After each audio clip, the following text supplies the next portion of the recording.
आदाब दोस्तों। अगर आप उन लोगों में से हैं कि जिनको अक्सर सफ़र करना पड़ता है, कहने को तो एक छोटा सा लफ्ज़ है सफ़र, लेकिन इस लफ्ज़ के लिए न जाने कितनी शायरी लिखी गई, कितनी मौसीक़ी लिखी गई, कितने अफ़साने लिखे गए, और इंसान की ज़िंदगी भी एक सफ़र ही तो है। तो दोस्तों, अगर इस सफ़र में आपको सफ़र ना करना पड़े तो इस सफ़र करने से बचने के लिए कुछ एहतियात आपको जाननी चाहिए। अगर आप उनमें से हैं कि जो सफ़र करते हैं अक्सर ट्रेन से, बस से या अपनी ओन व्हीकल से, अपनी गाड़ी से, तो आपको कुछ एहतियात का ध्यान रखना चाहिए अगर आप किसी तरीके की परेशानी से बचना चाहते हैं। जिंदगी का सफ़र है ये कैसा सफ़र, कोई समझा नहीं, कोई जाना नहीं। जिंदगी का एक सफ़र ही तो है जो सभी लोग कर रहे हैं, लेकिन इस सफ़र को खुशनुमा बनाने के लिए, इसको बेहतर बनाने के लिए हमें हर वो तरकीब करनी चाहिए, हमें हर वो चीज़ करनी चाहिए जिससे कि हमारी ज़िंदगी का सफ़र बेहतर बन सके। दोस्तों, मैं हूं आपका दोस्त डॉक्टर अनस, एक बार फिर आपकी खिदमत में हाजिर, आपके लिए कुछ ऐसा लेकर जिससे कि आप पाएं गुड हेल्थ। दोस्तों, अक्सर किसी न किसी वजह के लिए, जरिया मुआश के लिए या अपनी ज़िंदगी के तमाम कामों को बेहतर बनाने के लिए हमें सफ़र करना पड़ता है।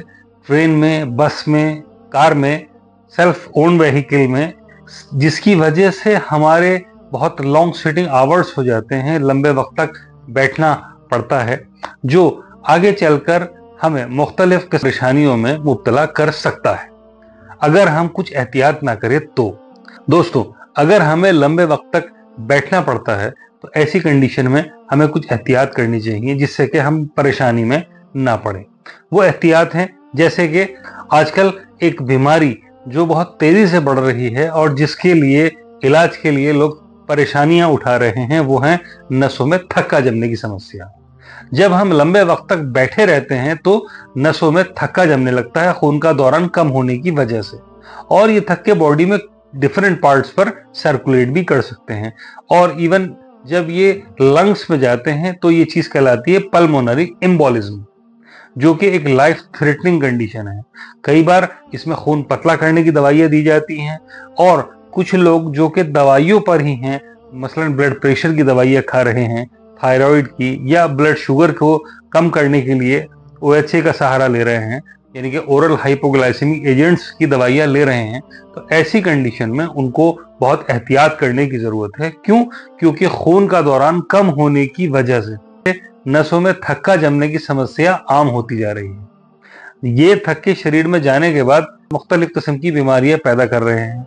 एक तो इसके अलावा इसमें वेरिकोस वेन्स का भी सामना करना पड़ रहा है, इवन जिसकी वजह से सर्जरी करानी भी पड़ रही है। अब जानने की कोशिश करते हैं कि ऐसे क्या क्या लक्षण हैं जिनकी वजह से ये परेशानियां सामने आ सकती हैं।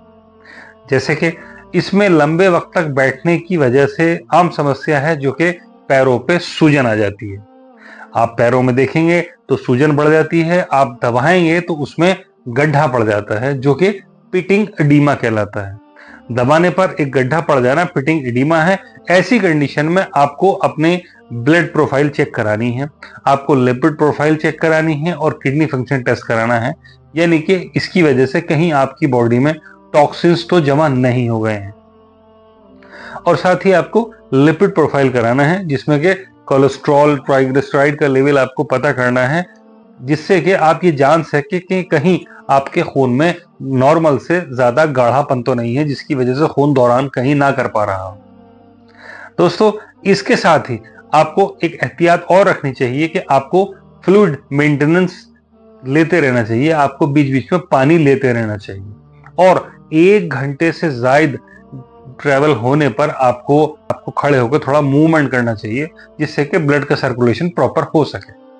कई बार कुछ लोग और ऐसी दवाइयां लेते रहते हैं जिसकी वजह से भी ये परेशानी का सामना उन्हें करना पड़ सकता है।